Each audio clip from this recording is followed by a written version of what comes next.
Hello everyone. It's been a while, hasn't it? I've not worked on this little car for a little bit. I've started making this video several times. I can't even remember what we did last time. I think it was putting the engine in bits. So got a few. I've had a delivery that's stuffed down the back there. You see the blue bag. Some new bits and pieces. That's for another project that I'll talk about later. So I need to get some wiring done, some plumbing done, new carpet fitted, cables and pedal boxes and bits and pieces done. So that's the plan for today. Hopefully at the end of this video the Mini will be pretty much ready to turn the key. So let's see.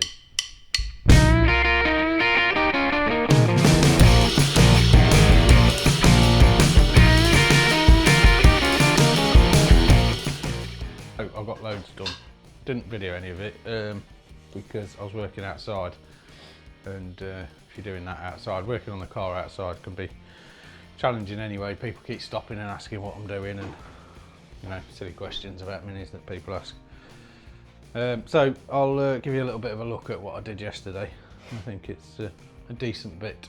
So the light's not very good in here, however we now have a lovely new carpet installed, which makes the inside of the car look much nicer, doesn't it? I've chucked a couple of mats down and I've put a carpet mat on. I've started putting that heater hose back together, steering columns semi back in. I've also done the pedal box, you can see the top of it there. The clutch and brake masters are now mounted. I've replaced each of the studs out of my old pedal box. So they're all good. I think the next step is going to be fitting these brace bars. I've got a battery cable to fit, I've got a heater and a choke cable to fit, and a few other bits and pieces. So that's going to be in a moment or two for you, but not today for me.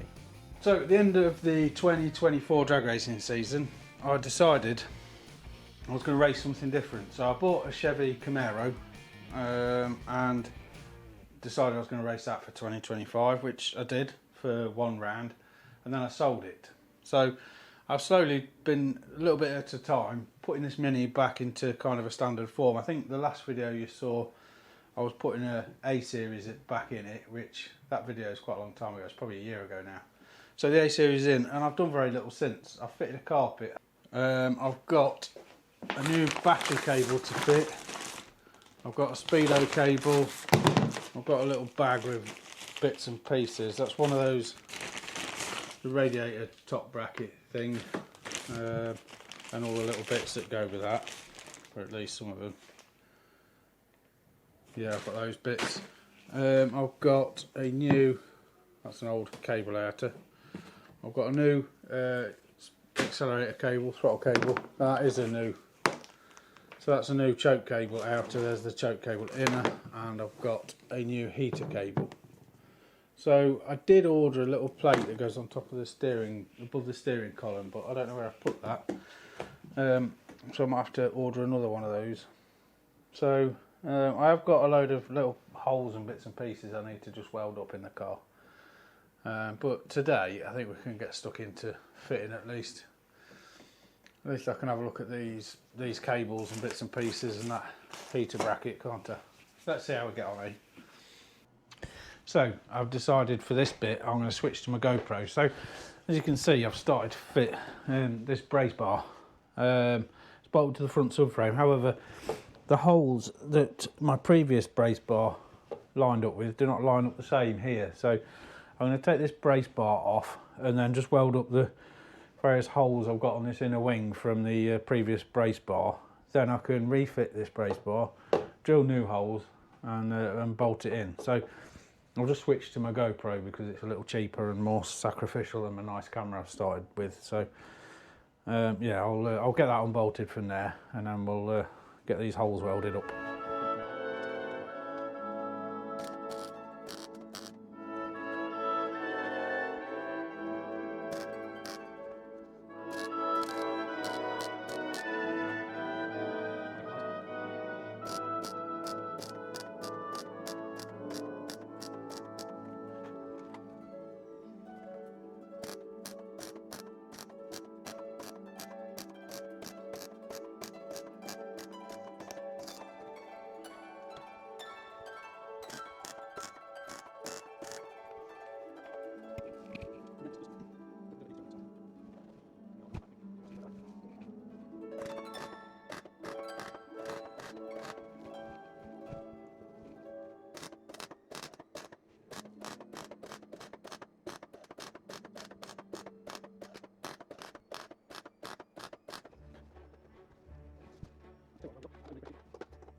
I've just been doing some video with my GoPro, showing you where I've been welding up some holes and then grinding them back. But in normal GoPro fashion, it's just, I don't know, it's frozen. They're useless, aren't they? Absolutely useless. So I don't know if you'll actually be able to see any of that because it's still frozen now. So I'll show you what I've done anyway. I've just switched to my phone. The reason I was using the GoPro was because I didn't want my nice camera to get covered in welding spatter and sparks and stuff. So you know, while I'm doing that sort of thing, I won't use that camera. So I'm going to show you what I've done now. Right then, so what I did was took that brace bar off and then welded up the old holes here, and there's a couple down there, you can see. So I welded those up. I've just bolted the brace bar back on. I'm going to drill new holes to bolt the brace bar to the wing again. So I'm going to try and set my phone up like I had my GoPros. I did loads of work on the car yesterday. But due to various camera and microphone calamities, I haven't got a lot of that footage to show you. So I'm going to tell you a little bit what I've done. So I've plumbed the brakes. I think I've showed you, I can't remember, I've just been going through the footage. So the clutch master cylinder I got from my friend Steve came with a braided line, so that's fitted. The brake master cylinder, I fitted a new copper pipe from the master cylinder down to this distribution valve, which behind all the wires. Then has a pipe going down to the right hand side, another line going across the front to the left hand side, and obviously goes to the back of the car. Slightly different to a normal distribution block. This is one off a MGB, because I ran my brake plumbing slightly differently with the Vauxhall engine in, but it works the same way, so that can stay. I've rewired the engine, so all of these wires are going to the alternator, the oil pressure switch, and the coil. I've got to add a couple of wires for earths for the distributor and for the coil and the distributor when I fit the electronic ignition. But other than that, it's pretty well wired. I need some guts for the distributor and a decent bit of progress made yesterday. I've got wire all over the floor. I'm going to have a bit of a tidy up now and then see where we're at. Now then, I've got something to show you people. So I've been busy, got the battery cable in, batteries in, put some fuel in it, connected all the fuel lines. I put some engine oil in and I spilt oil everywhere. What you've got to do when you're topping up your oil, make sure your rocker cover's bolted on. So I've got quite a clean up to do. Hold on a minute, that camera looks pretty wonky, doesn't it? Let's have a look, see if we can sort this wonkiness out. There we go, that's better. Right, yeah, so I've got, I don't know, you can't see there, I've got a big puddle of oil on the floor underneath the car. However, let me show you something. Open the door and connect the battery. Check this out. Got a bit of an exhaust leak, but That's a running mini engine. Happy days. I'm going to tidy up now. I think I'll call it a day at that. So what's next? I've got to fix the exhaust leak, obviously, plumb in all the cooling system, fit the radiator, tidy up some of that wiring. A few odds and ends to finish on the inside of the car. And then I need to start looking at mounting the front back on and doing a bit of bodywork. I want to tidy the paintwork up a little bit. So yeah, that'll do for this one. Next time we'll finish off all the little odds and ends and see where it goes from there. But it's running again. Happy days.